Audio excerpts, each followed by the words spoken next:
nuestros procesos de empoderamiento, pero otras muchísimas cosas más que todas conocéis. Pero sí quería compartir con vosotras que pusimos en práctica para que ella estuviera hoy aquí con todas algunas de sus enseñanzas fundamentales: el trabajo en redes, el trabajo en alianzas y la búsqueda de sinergias. Y es el momento que quiero compartir y agradecer a la Federación de Asociaciones por la Igualdad de Género, Guadalupe y Libra, a su presidenta Concha, porque es la federación quien la trae desde México para el encuentro de escuelas de empoderamiento que realizan el próximo día 23 de Intifada. Así que muchas gracias, Concha, trasládaselo a todas, y creo que es también una buena práctica y un recibir de, bueno, vamos avanzando, Marcela, en todo lo que nos vas transmitiendo, y así podemos conseguir compartir, elaborar, reflexionar y avanzar en las plataformas y redes, que si no buscamos esas alianzas sería mucho más difícil. Todas sabéis, es antropóloga feminista, fue diputada en México, tiene muchos transitares en su vida que nos van abriendo puertas y caminos. Quería mencionar lo más reciente, por si queda alguna que no lo sepa, yo creo que ya todas lo sabemos. Fue nombrada asesora de sociedad civil ante ONU Mujeres recientemente. Felicidades, Marcela.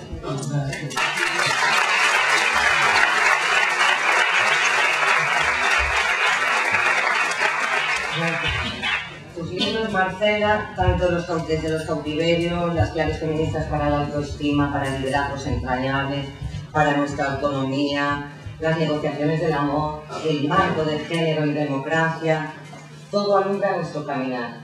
Gracias, Marcela, que me emocionó mucho.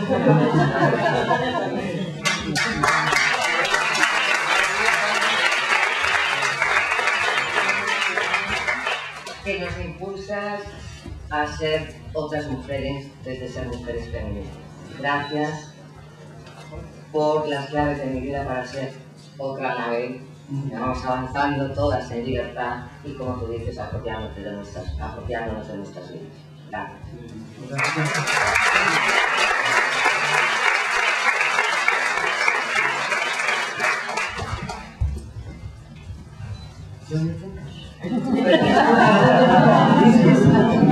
Está muy bien. Bueno, pues de nuevo encantada de estar aquí. Encantada, además llevo 2 días bebiendo el Mediterráneo, que es una maravilla, ¿no? Sobre todo para alguien como yo, que vengo de tierra adentro.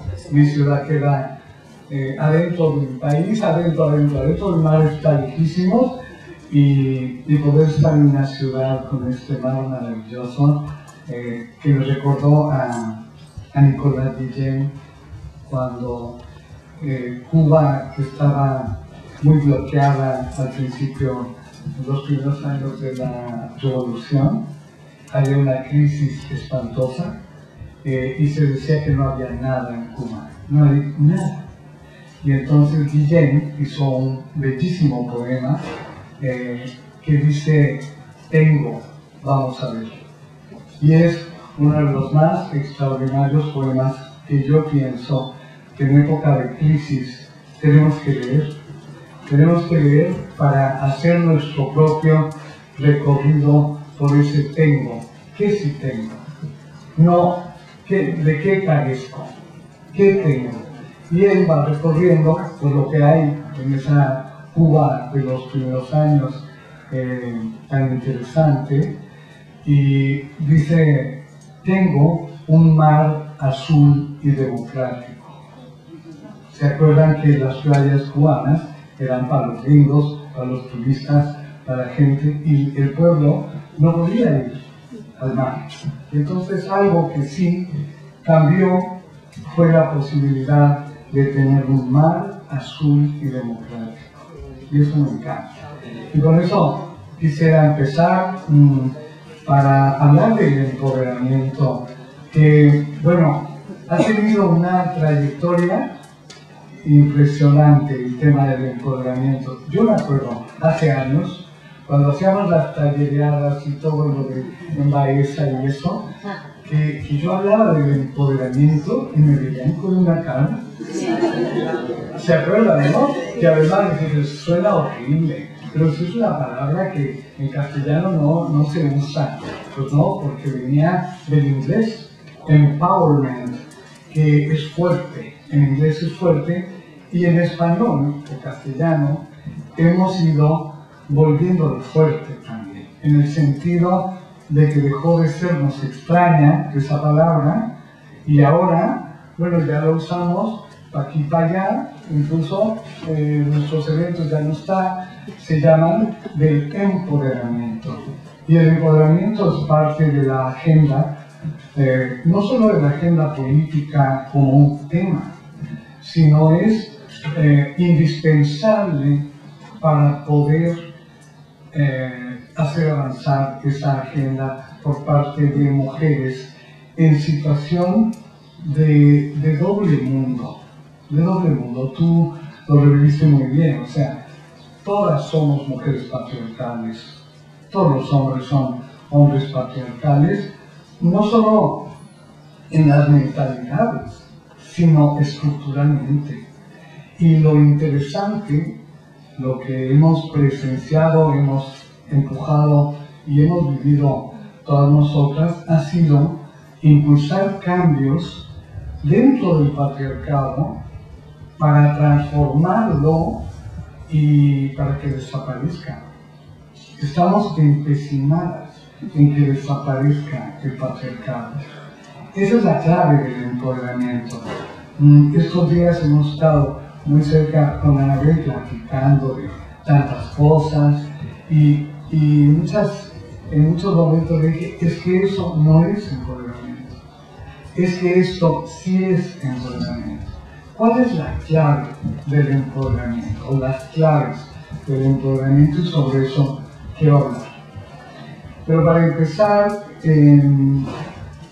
este desarrollo, quiero citar a una gran feminista estadounidense, bueno, que vive en Estados Unidos. Es Sheila Ben-Habib, y me parece a mí una de las grandes pensadoras del mundo actual, vindicadora de un feminismo que recoge la diversidad histórica y cultural de las mujeres, que es el feminismo contemporáneo, que ya no pretende que seamos la mujer abstracta y quién sabe qué es eso, porque en realidad nadie la ha visto pasar por ahí, nadie la conoce, en cambio a las mujeres concretas sí. Y ella dice algo que me pareció muy sintomático e importante. Dice, tal vez no sea una coincidencia que desde Hipatia a Diótima, a Olimpia de Gouges, a Rosa Luxemburgo, la vocación de la pensadora y crítica feminista la ha llevado a dejar el hogar y salir de los muros de la ciudad. ¿De qué ciudad han salido Diótima, Hipatia, Olimpia de Gouges? Han salido de la propia construcción patriarcal. Han dado el paso para salir de sí, mirar cómo están construidas todas ellas, reflexionar sobre su condición de género y luego volver para cambiarla. La ciudad son ellas mismas. La ciudad es su condición de género, digamos metafóricamente en lo que nos está contando Sheila Ben-Habib. ¿Y cuál es la propuesta? ¿Cuál ha sido la propuesta? Lo que hemos escuchado esta mañana ha sido una propuesta que se ha desarrollado a lo largo de varios siglos para transformar la condición de género de las mujeres y de los hombres. pero no solo, también para transformar a la propia organización de la sociedad en que esas mujeres y esos hombres devenimos, somos. Entonces hay que cambiar no solo dentro, sino que hay que cambiar fuera. Hay que cambiar fuera la ciudad. Y ese es el empeño que tenemos. ¿Cuál es el objetivo? Uno de los objetivos importantísimos enunciados por las feministas de todos los tiempos. De acuerdo con su época, lo que han planteado es, por ejemplo, para empezar, ser ciudadanas de esa ciudad a la que queremos cambiar. Y cambiamos tanto que solo al devenir ciudadanas, la ciudad cambia. Y nosotras modificamos el entorno, a veces por fisuras, nos metemos por fisuras en el estado patriarcal y avanzamos. Y esas fisuras nos han permitido reformar el patriarcado. Nadie se asuste, pero las feministas hemos sido reformistas, profundamente reformistas. No le apostamos a hacer una revolución, no le apostamos a hacer un golpe, una insurrección, le apostamos a hacer reformas y más reformas. Unas, como decía Olimpia de Bush, para poder, así como se pagan los impuestos, es posible entonces subir a la tribuna. O sea, convertirnos en tribunas, las mujeres. Eso es parte de la ciudadanía, importantísima. Que nuestra palabra, que nuestra propuesta sea escuchada allí donde se decide, donde reside la soberanía. Entonces, las feministas le apostamos desde el principio por la democracia. Me parece que esa ha sido la clave histórica de los feminismos. No son ademocráticos, no plantean la marginalidad política para las mujeres. Lo que plantean es la ciudadanía como el contenido de la nueva condición de género de las mujeres. Y es un cambio de género tan importante porque implica que las mujeres seamos sujeto de la palabra, que tengamos discurso, que podamos incidir en lo simbólico, que podamos transformar el imaginario, que seamos reconocidas como sujetas de deseo, y luego que nosotras mismas revisemos ese deseo, que tiene que ver con la pregunta, el comentario que hacía nuestra compañera por allá. ¿Cómo mujeres jóvenes son conservadoras?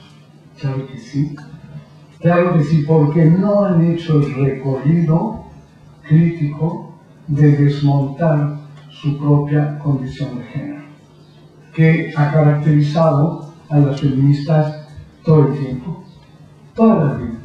Si en algo nos diferenciamos o distinguimos sin supremacismo, simplemente como una diferencia de otras mujeres, es ese recorrido crítico sobre el mundo patriarcal y capitalista, que siempre ha ido junto, y sobre lo que nosotras mismas somos.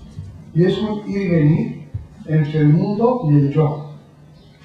No en el sentido egoísta, individualista, digamos, capitalista, sino en el sentido de un paradigma en que las mujeres podemos ser yo en primera persona.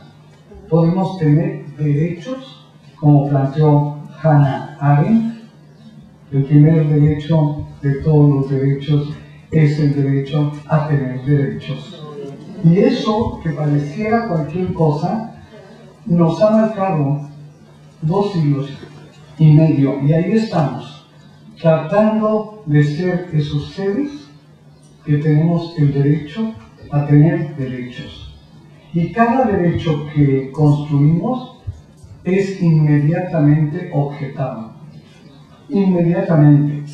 No tardamos en que se proclame cuando ya está su desmontaje listo.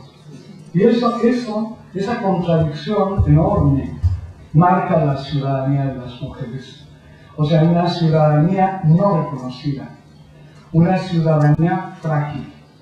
Aunque sea con máscara feminista, pasa por hitos en la vida y pasa por encrucijadas enormes. Este tiempo, el tiempo actual, esta crisis enorme, es una de las encrucijadas que nos atañe a todas las mujeres del mundo, a todas, porque la globalización hace que el discurso hegemónico sobre de qué se trata la crisis esté en todas partes y sea homogéneo, como si la crisis fuera la misma en todas partes. Y no es así. Yo comentaba que en mi país, cosas que ustedes están empezando a vivir ahora, pasaron en 1994. O sea, una crisis enorme en que se privatizó casi todo, menos el petróleo en México, que todavía nos queda un poquito, ¿eh? Pero ya, como lo han ido desmontando, hacen unas cosas ahí, fragmentan la industria, y entonces una parte sí es privatizada y otra no, pero se privatizó casi todo, con la ideología del adelgazamiento del Estado. Pues bueno, yo escucho por acá vientos parecidos, ¿no? La disminución de lo público frente a lo privado. Incluso hay una ideología para defenestrar lo público. Pues entonces, estas ciudadanas que somos nosotras, aquí, en Australia, en Canadá, donde quieran, somos defensoras de lo público. De lo público como el espacio de igualación, o sea, el espacio que permite la igualdad. Si no hay lo público, en el sentido de los ejes fundamentales del desarrollo y del bienestar, entonces todo queda con un poder duro y puro, y obviamente se reproducen mucho más las desigualdades, se crean nuevas desigualdades. Por eso, los feminismos, las feministas contemporáneas, nos hemos planteado de lo público. Las instituciones, aun aquellas que en el café somos ácratas, pero hay una tendencia ácrata en el feminismo de todas, porque en parte hemos sido críticas del poder establecido, críticas de las instituciones, críticas del Estado, críticas de las instituciones internacionales, pero al mismo tiempo ese es el espacio que escogimos para devenir, transformarnos y transformar el mundo. Y me parece que eso puede ser el piso común de las feministas en el mundo global. Ese piso de defensa de lo público, ampliación de lo público y no disminución de lo público. Lo público también entendido como los presupuestos públicos, y que no nos vengan a decir que no hay, porque nosotras sabemos muy bien, ahora ya sí lo sabemos, que el presupuesto tiene que ver con decisiones políticas, y las decisiones políticas que se toman en Europa, bueno, que toman algunos dirigentes que representan intereses que no son necesariamente los intereses que sintetiza la propuesta de la igualdad, de las igualdades, porque también quiero decir que los feminismos tienen que ver con la igualdad de género, pero otras igualdades también. Por ejemplo, enfrentar la desigualdad de clase, que en épocas de crisis, cuando se recorta, se amplía. Se hacen más grandes las brechas de clase e incluso se desbarrancan de su clase millones de personas y hay una pérdida de posiciones, digamos, de igualdad o de mayor acceso a bienes, a recursos, a consumo y a calidad de la vida. Tenemos entonces que reconocer esa importancia de lo público. Para mí hay otro eje importantísimo que tiene que ver con las mujeres de todo el mundo y con los hombres democráticos, que es defender el Estado laico. Ya sé que no en todos los países hay Estado laico. Yo sí vengo de un país con Estado laico. El Estado laico en México se estableció en 1857. 1857. Bueno, entonces allá hay una tradición, lo que nos va quemando, porque ha habido recorte de todo, pero una tradición enorme de educación pública. Una tradición enorme de educación pública, laica, científica. Y una tradición pública de atención de la salud no ligada a concepciones morales, sino construida, pues, como se ha hecho ya en la última parte del siglo XX en muchas partes del mundo, con el desarrollo de las personas, y la calidad de la vida está profundamente basada en una salud no ligada a la moral. En el caso de las mujeres, eso tiene que ver con nuestros derechos sexuales y reproductivos. Me parece que en todo el mundo tenemos que emprender más globalmente, más enredadas, con redes globales, digamos, sin fronteras, sino incluidas como género. Tenemos que defender nuestros derechos sexuales y reproductivos, que son probablemente los más atacados en el mundo contemporáneo. También, desde luego, en una parte del mundo contemporáneo, el derecho más atacado es el derecho a la alimentación. Millones de mujeres no tienen acceso a los alimentos cotidianos, pero además cargan con la responsabilidad de alimentar a otros. Cuando hablamos de cuidados, no son lo mismo los cuidados en Europa que los cuidados en África o en pueblos de mi país mismo, en que hay una desigualdad enorme y las mujeres no tienen acceso a alimentos, no hay seguridad alimentaria en el país y tampoco tienen acceso al agua, por ejemplo.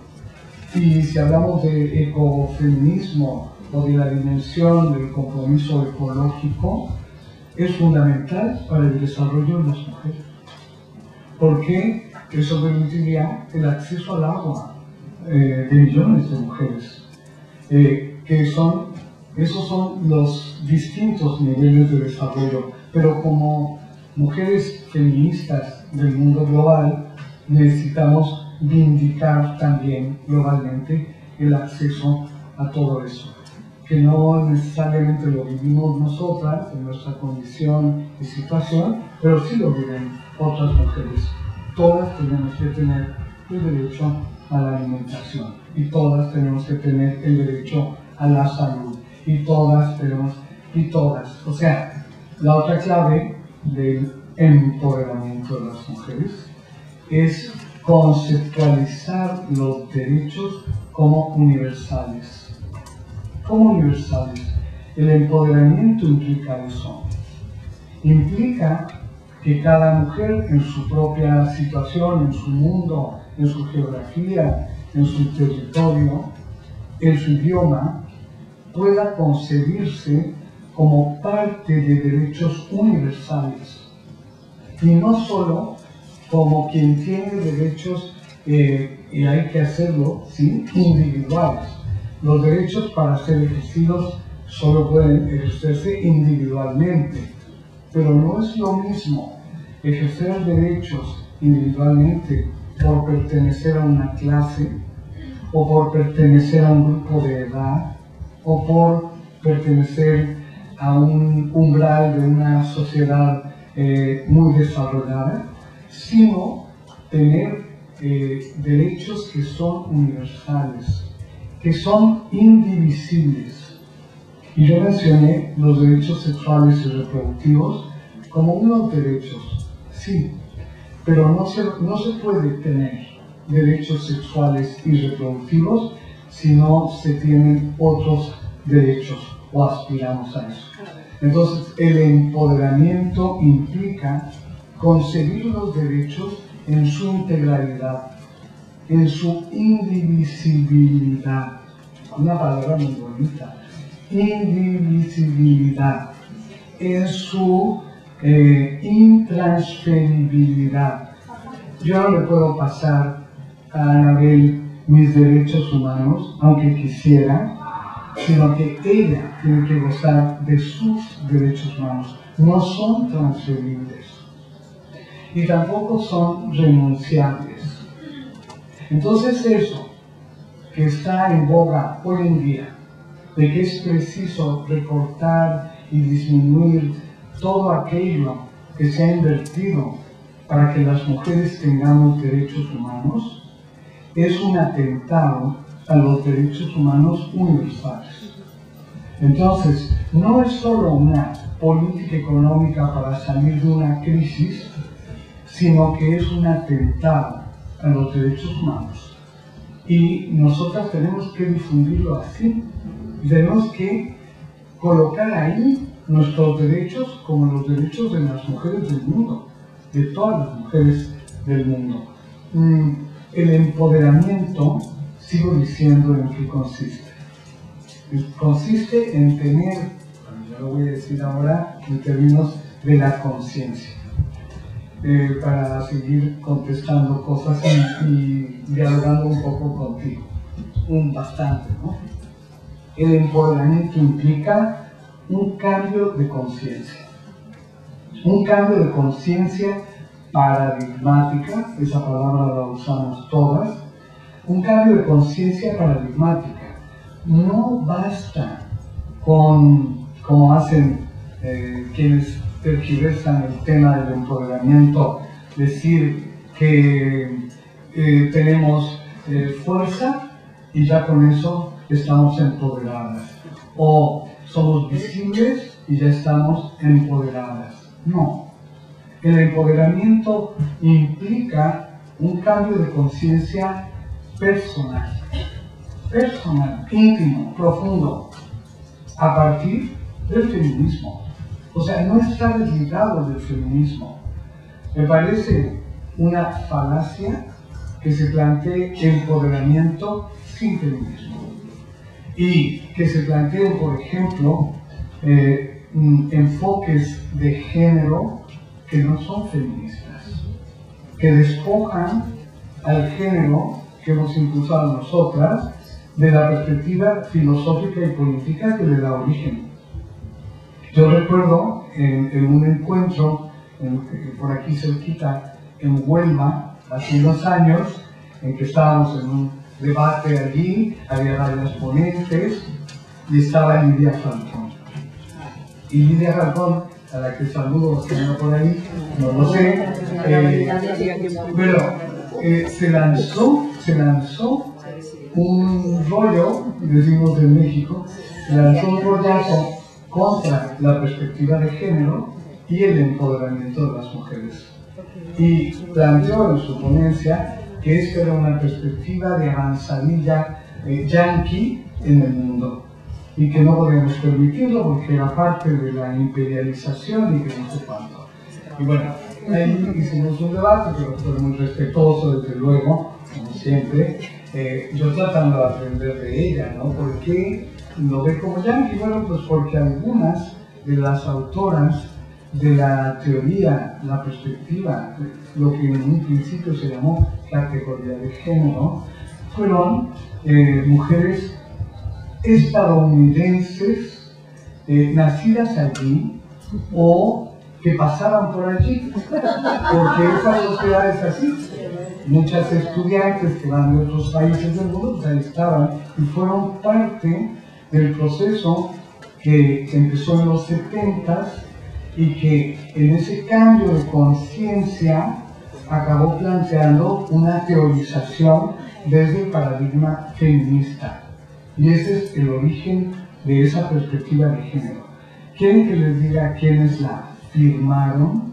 Para que sepamos, todas nos vayamos con otros nombres. Bueno, mencioné ahora a Sheila Benhabib, pero mencionaré a dos muy importantes. Gayle Rubin. Gayle Rubin es como si yo les dijera Einstein, ¿no?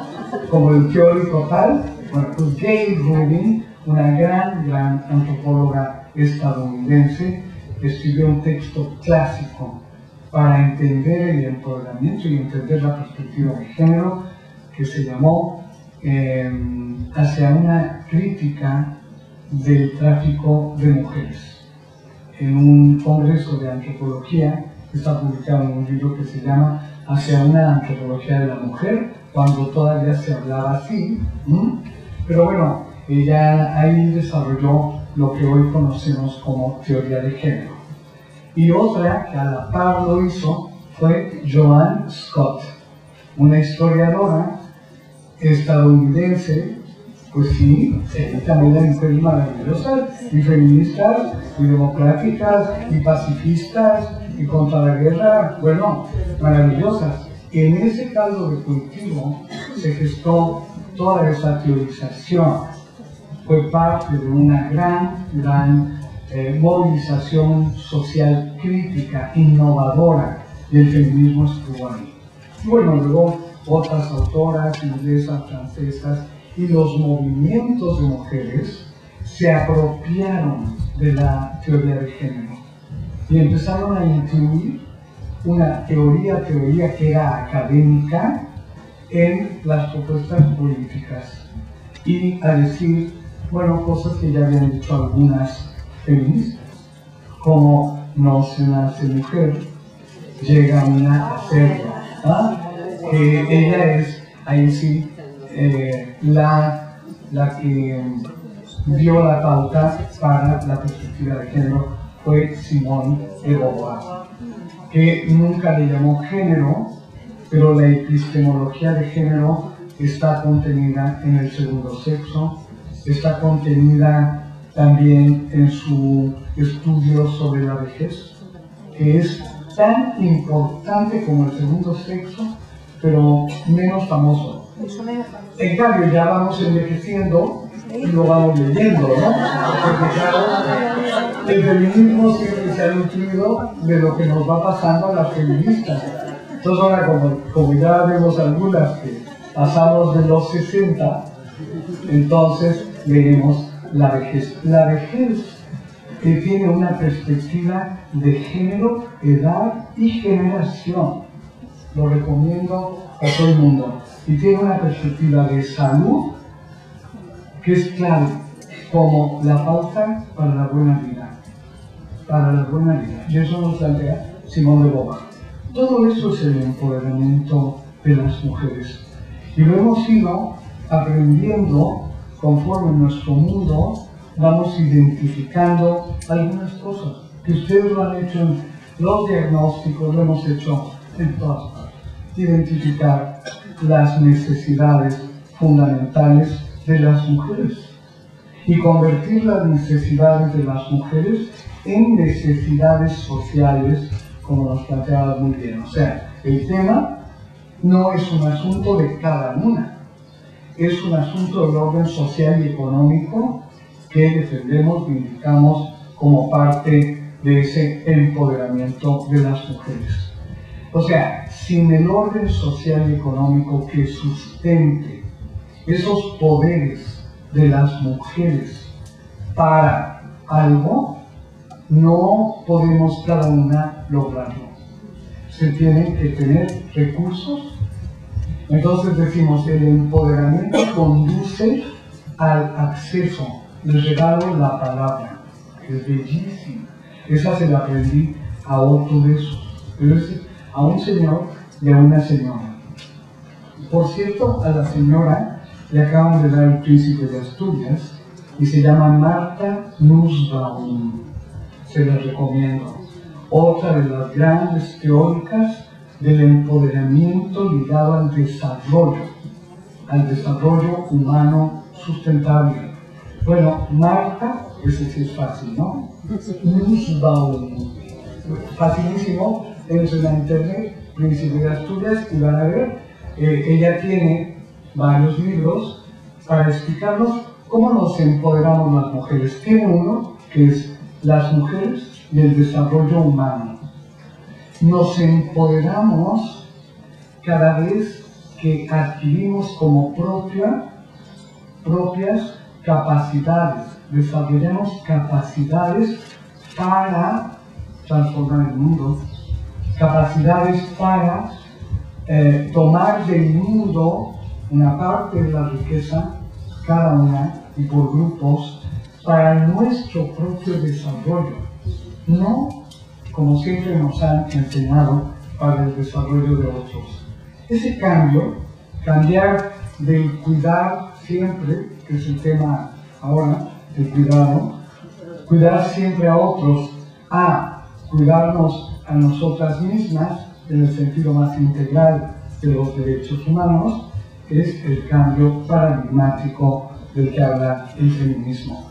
Transformarnos de ser, ahora voy a citar a mi maestra de la vida, que es Franca Basaglia, una italiana feminista maravillosa que ya murió, pero que a mí sus palabras me dieron mucha cuerda para toda la vida.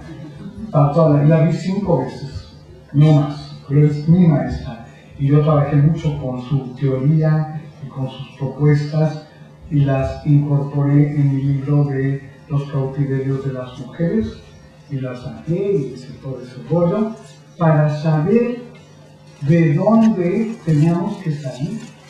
Para eso me sirvió a mí ese libro, para definir qué es aquello que oprime genéricamente a las mujeres. Y bueno, eso lo hice basada desde luego en muchas, en Simone de Beauvoir, claro que sí, pero en Franca Basaglia de manera fundamental. Franca dice, las mujeres en el patriarcado estamos hechas, construidas como seres para otros, y en torno a esa definición filosófica, ontológica, se construye socialmente a las mujeres para que lo primordial en cada mujer sean sus otros. Cada quien tendríamos que hacer, que no sea en la noche, porque luego da insomnio, sino más o menos de mañana, la lista de nuestros otras próximos. ¿Quiénes son? Bueno, pues el sistema organiza redes sociales, redes de parentesco, redes familiares, y articula a las mujeres en esos espacios.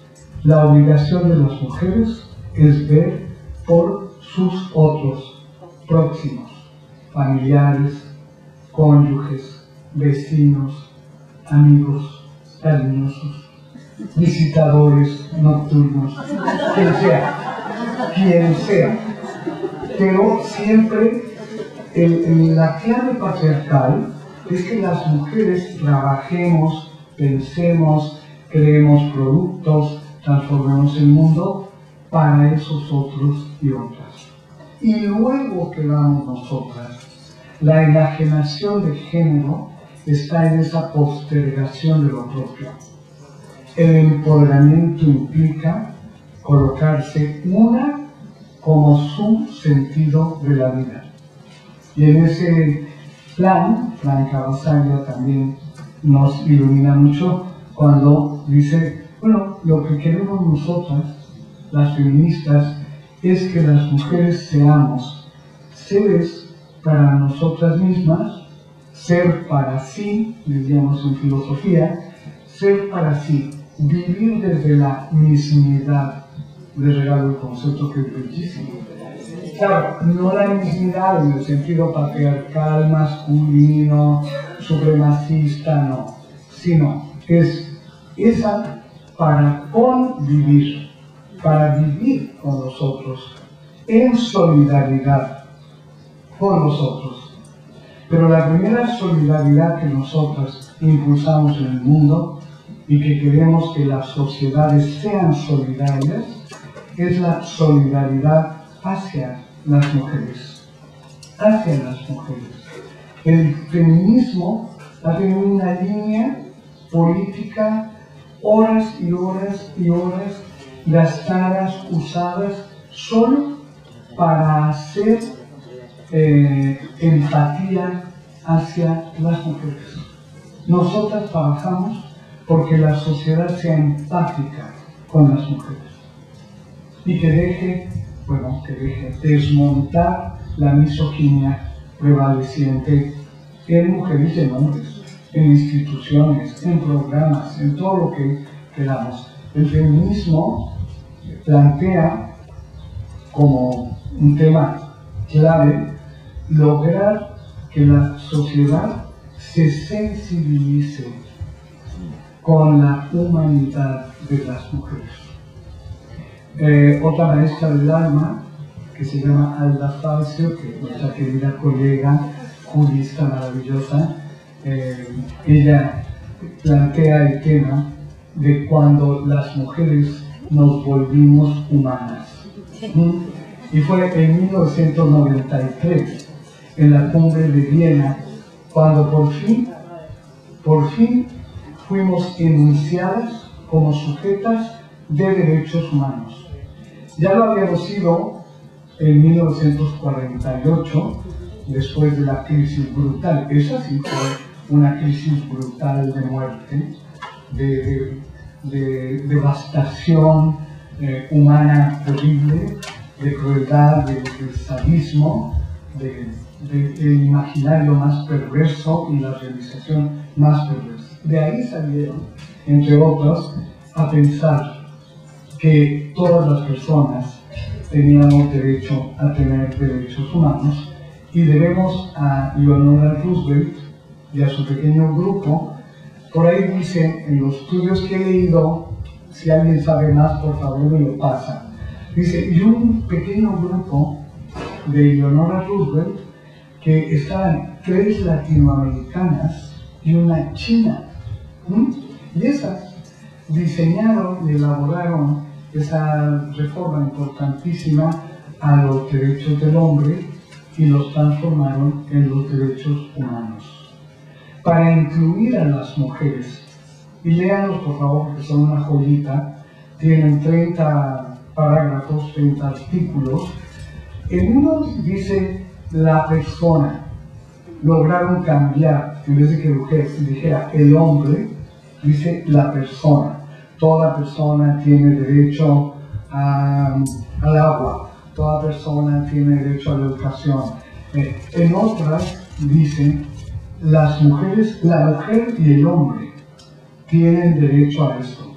No es cierto. Dicen el hombre y la mujer, o sea, todavía va por delante el hombre y la mujer.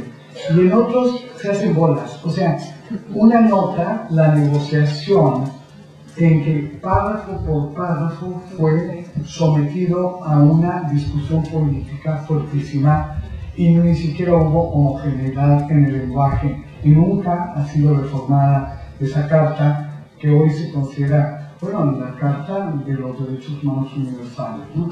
Pero en 93, que ya habían pasado muchos años, del 48 al 93, en la cumbre de Viena, gracias a que se recopilaron 500.000 firmas de mujeres en el mundo, a lo mejor alguna más o menos que peina canas por ahí firmó, pero la firmaron nigerianas, lo firmaron mujeres chilenas, lo firmaron de tutti el mundi y exigieron que se considerara que las mujeres tenían derecho a tener derechos humanos. E hicieron junto a la cumbre un tribunal donde presentaron casos de violación a los derechos humanos que no tenían las mujeres. Fíjense qué interesante políticamente.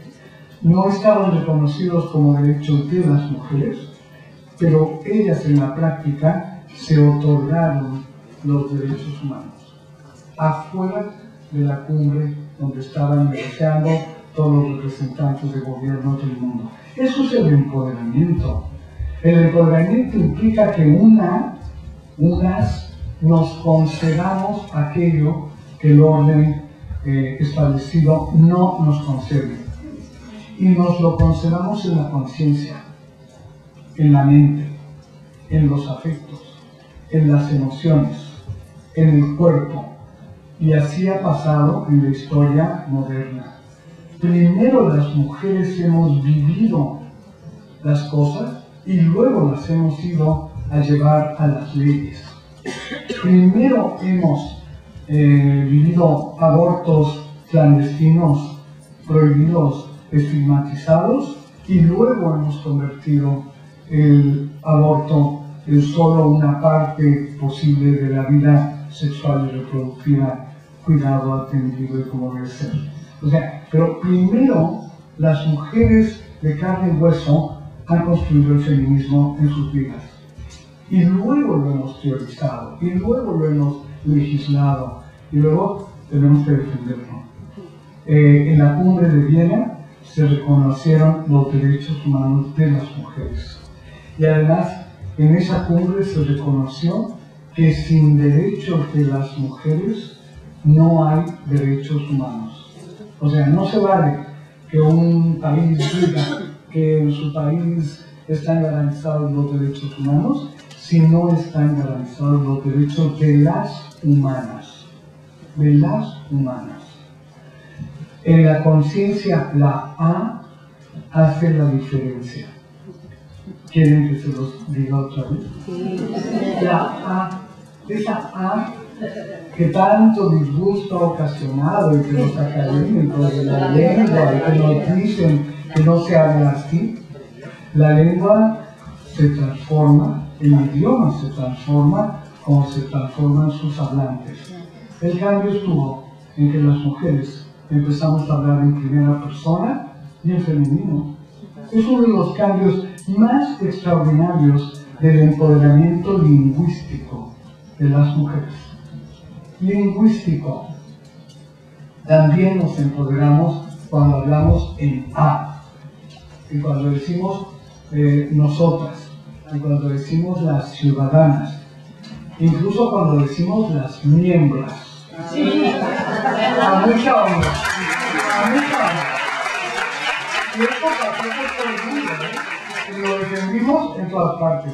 En todas partes. Yo me acuerdo haber escrito una cosa que me encanta como suena miembro. Pero hago muchas de miembros.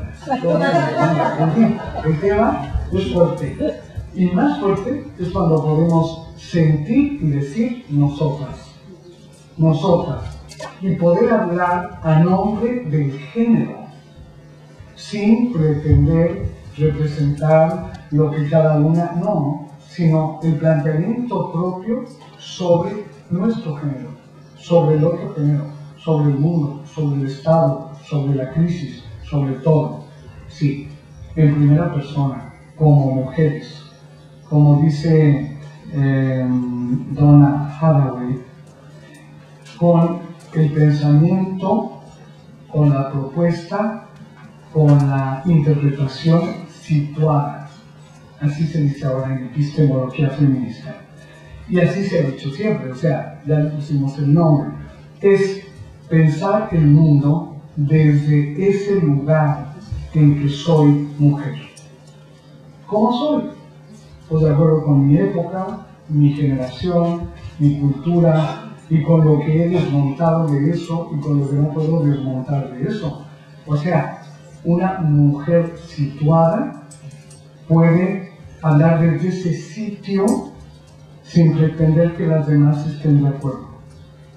Sin pretender, o sea, desde la pluralidad.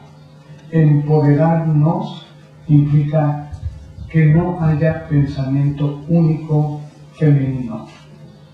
El pensamiento feminista implica la crítica permanente, crítica constructiva desde luego, pero implica el cambio. El pensamiento feminista no pretende anquilosarse. Y lo hemos visto cómo ha cambiado muchísimo. Cosas que no defendíamos antes, hoy están en primer orden. Y otras que vienen desde antaño siguen siendo prioridad. Pero reconocemos diversidad y pluralidad de feminismos. Hoy también no solo decimos la A, sino decimos la S de diversidad, ¿no? Por eso decimos, yo me acuerdo alguna vez, Paleolítico superior, para no contarles más. Origen de la ola actual del feminismo en mi país, en una asamblea así gigante. En esa época se fumaba, era una nube aquello, y éramos todas muy fumonas, las feministas, y entonces, ¿cuál? Vamos a votar, compañeras. Si nos llamamos Frente Nacional por la Liberación de la Mujer o Frente Nacional por la Liberación de las Mujeres. Fue todo un tema, la discusión duró 2 días y fue importantísimo porque entendimos que no podíamos pensarnos solo en abstracto.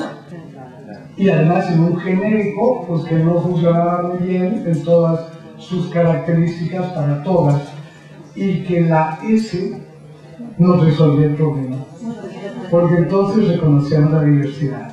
Y sin decir que todavía la CEDAW, por ejemplo, que es formidable, que es nuestra carta política más importante del siglo XX, ahí está la agenda política contemporánea. Ahí está, convertida en agenda política, ya no solo en enunciado como fue la cumbre de Viena, ya está planteando ahí qué y cómo se le hace para construir la igualdad. ¿Cómo se le hace? Se le hace eliminando todas las formas de discriminación contra, y ahí decía, la mujer, ¿no? Porque reconocía que todas las mujeres padecíamos discriminaciones de género. Y entonces dice, fíjense qué bonito lo enunciaron las que fueron a la CEDAW, por la eliminación, vean qué palabra, no dijeron disminución, dijeron eliminación de todas, no de unas cosas sí y otras no, como nos lo quieren vender ahora. En el tema de la igualdad formal o en el tema de, bueno, no podemos avanzar en eso por ahora, avancemos en otra cosa, no. La CEDAW propone un marco normativo y político para gobiernos, instituciones, organizaciones civiles, partidos políticos, para todo el mundo que esté de acuerdo con eliminar todas las formas de discriminación contra la mujer. El término que quedó fue discriminación. El que usábamos en esa época en la teoría política de género, que no se llamaba todavía teoría de género, era opresión, que es una categoría mucho más amplia y compleja que la discriminación. Pero todo se negocia, y la CEDAW fue negociada, y lo más que pudieron hacer fue que quedaran todas las formas de discriminación, y no quedó el concepto mucho más amplio de opresión. Pero bueno, eso ya, si quieren algún día lo discutimos. La CEDAW plantea eso.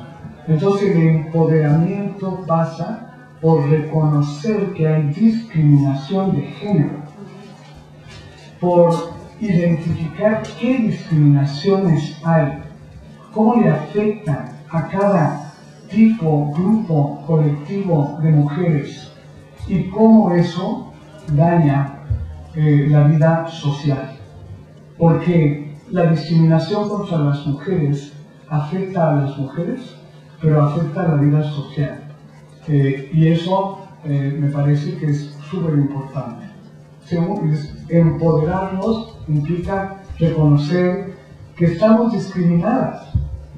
Yo también tengo en la cabeza, igual que ustedes, a cantidad de mujeres políticas o académicas, científicas, de su montador, de su conciencia negadora, que la hacía conducirse como agenérica.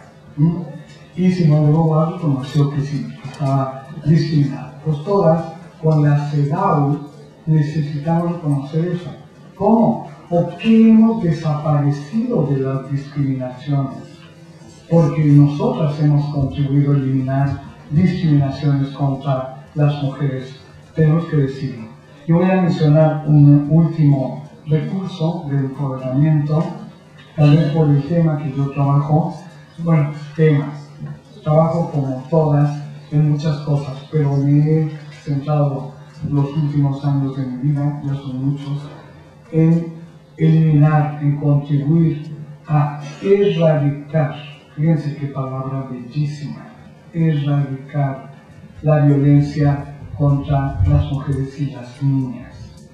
Y aquí mencionaré como un recurso para el empoderamiento colectivo, como es la CEDAW, como es la Conferencia de Viena. Ahora voy a mencionar un recurso que es transatlántico, o sea, desde el otro lado del Atlántico, que se llama, es la declaración que hizo la Convención Belém do Pará. Belém do Pará es una ciudad en Brasil donde se llevó a cabo esta convención y ahí se hizo una declaración que es para lograr la erradicación de todas las formas de violencia contra las mujeres y las niñas. Fíjense, parecía cualquier cosita, pero ya pasamos de la mujer a las mujeres. En el texto incluso ya no se habla solo de una violencia, sino de las violencias contra las mujeres, pero aparecen, como aparecieron en la Conferencia Mundial de Pekín, las niñas. Las niñas ya aparecen en esta convención, que es americana, se hizo bajo el amparo de la OEA, que es la Organización de Estados Americanos. Y me da mucha pena, porque luego se cree que Europa avanza siempre más. Pues en este caso, en Europa no hay un instrumento como la Convención Belém do Pará para América Latina. Haría falta, a lo mejor en época de crisis, sería importante contribuir a generar nuevos recursos para lograr, por ejemplo, erradicar todas las violencias contra las mujeres y las niñas. Allá tenemos el recurso normativo. Lo que hay que hacer es que funcione, ¿no? Y eso es parte del empoderamiento. ¿Cómo nos empoderamos las mujeres? Haciendo que las leyes se cumplan. Las leyes solo se cumplirán si tienen en cada mujer una vigía de la legalidad. Yo pienso que esta es la hora, porque nos quieren escatimar todo, de convertirnos en vigías. Ahora sí, en cuidadoras de las leyes que amparan la igualdad, la salud, la vivienda, el derecho a la soberanía alimentaria, o sea, toda la legalidad que contribuiría a la vigencia de los derechos humanos de las mujeres y las niñas. El tema es más que un tema, es un gravísimo problema, el de las violencias contra las mujeres y las niñas. Es tal vez el tema que nos puede articular globalmente en esta hora, porque las mujeres en el Islam, las mujeres en el mundo católico, y estoy ahora hablando de mundos religiosos, las mujeres en todo el mundo tenemos como prioridad erradicar la violencia. Y es erradicar, no es disminuir. Otra vez, Y quienes fueron a la Convención Belén do Pará, que eran unas feministas de lujo en América Latina, colocaron el concepto erradicación, porque quiere decir, lo dice el primer capítulo, el primer artículo de la Belén do Pará, dice, no sé si es el primero del primer capítulo o el primero del segundo capítulo, dice, erradicar quiere decir ir a la raíz. Esa convención es una plataforma de cambios estructurales. Esto no se puede erradicar la violencia contra las mujeres y las niñas ajena a construir la igualdad. La vía para erradicar la violencia contra mujeres y niñas es la construcción de la igualdad, como decimos nosotras, y el empoderamiento de las mujeres. Porque no podemos pensar que sin empoderarnos estemos en condiciones de construir la igualdad. El empoderamiento, entonces, y con eso quiero terminar ahora, me acuerdo de esas veces en que venía yo y les contaba por qué el empoderamiento, y me acuerdo que Amelia Valcárcel una vez vimos así como cantamos juntas, ¿no? Entonces ella hizo una maravillosa exposición de filosofía política y entonces me presentó a mí, ¿no? Porque ella es la que sabe lo del empoderamiento. O sea, era como la verdad que nos viene a hablar del empoderamiento. Pero el tema es que empoderarnos es algo que nos construye aún en condiciones de opresión y nos permite mirar la vida en un sentido positivo y nos permite ser creadoras y no víctimas. Y si somos víctimas, nos da los elementos para dejar de ser víctimas y poder ser actoras, protagonistas del cambio político, cultural y sobre todo ético que implica el feminismo. Bueno, también decir que el empoderamiento de las mujeres pasa por mejorar la calidad de la vida de cada mujer. El estado de salud. El empoderamiento se mide en, se los digo cómo se mide, en dentadura. Dentadura. Claro. Y si ya has perdido alguna pieza, no les voy a hacer una tallereada aquí, pero habría que ir el lunes mismo a hacer cita para que les pongan el implante, porque el empoderamiento se mide en la dentadura de cada mujer. Bueno, en países como el mío hay mujeres desdentadas a los 30 años, desdentadas. Bueno, y luego nos hablan de que están en programas de desarrollo con enfoque de género. Y yo les digo, mientras no haya dentadura, no hay enfoque de género. ¿No? El empoderamiento se mide en el acceso a todos los métodos preventivos del embarazo y de las enfermedades de transmisión sexual. Se mide en condones accesibles para las mujeres, en DIU, en píldora. Se mide en el kit de recursos que deben ser universales. Yo no sé aquí cómo están de embarazo adolescente, bueno, por ahí leí alguna cifra, más de 100.000 abortos al año en España. En mi país hay 1 millón de embarazos cada año.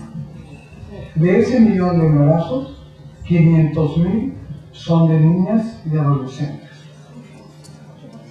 Y todavía nos dicen que somos un país de alto desarrollo humano, cuando hay 500.000 de embarazos, o sea, 500.000 de niñas jovencitas que deberían estar haciendo otra cosa, porque ya sabemos que van a salir de la escuela, a tener trabajos precarios, informales, etcétera, etcétera. Bueno, el empoderamiento se mide en ese kit que cada niña, que cada jovencita tenga internalizado su derecho a una sexualidad libre. Libre de embarazo.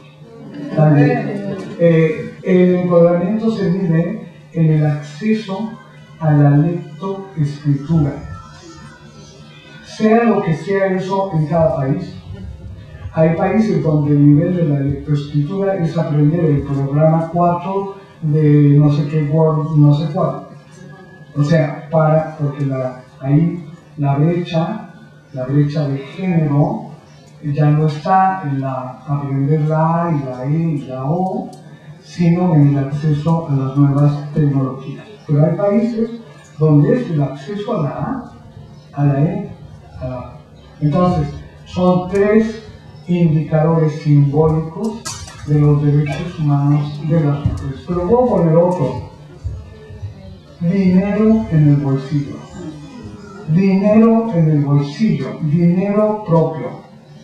Y aquí les recomiendo el libro maravilloso de Clara Coria, una feminista psicoanalista argentina de lujo que queremos tanto, nuestra maestra, que ella se ha dedicado a estudiar género y dinero, género y riqueza, género y recursos, pero lo simboliza en el dinero.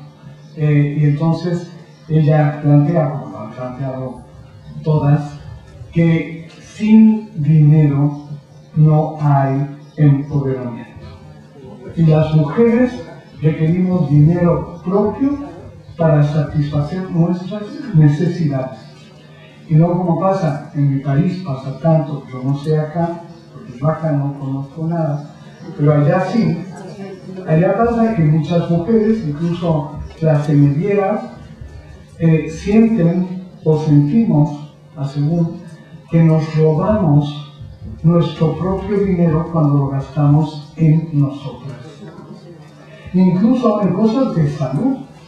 Ya no digamos en el que va con tu amiga a tomar algo o con... ¿no? No. Cuando usamos el dinero que hemos ganado nosotras en nosotras mismas. Entonces, el dinero propio es una clave de empoderamiento de las mujeres. Y bueno, yo siempre digo la última, pero ya la última, que es la incidencia y la participación política, ¿no? Que tiene todas las dimensiones. La incidencia se mide en efectos. O sea, ¿qué efecto tiene nuestra acción sobre el mundo? Y la podemos medir. Incluso, bueno, los planes de igualdad, los programas de gobierno, tienen indicadores para medir qué incidencia tenemos y verlo con transparencia, saber. El derecho a la información es un derecho fundamental para las mujeres. Que nos informen en qué se gasta cada cosa, cada centavo etiquetado para la igualdad, dónde está, qué resultados tuvo, y poder medir la incidencia política que tenemos en los cambios en la sociedad.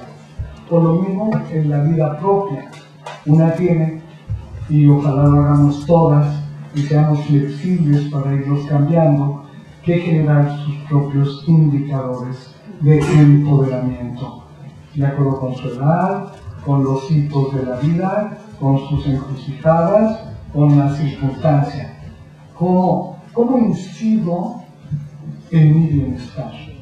Esa es la pregunta. Entonces, bueno, pues hay que revisar las muelas, pero también la vista, pero también el peso, cómo vamos con el peso, cómo vamos con el azúcar, cómo vamos con todo, cómo vamos en nuestra formación, qué tanto estudiamos, qué tanto leemos a las feministas. Yo les recomiendo, para el empoderamiento de cada una, que lean a feministas. Y sobre todo, lean la teoría y todo eso, que es importantísimo, pero sobre todo, lean biografías de mujeres raras.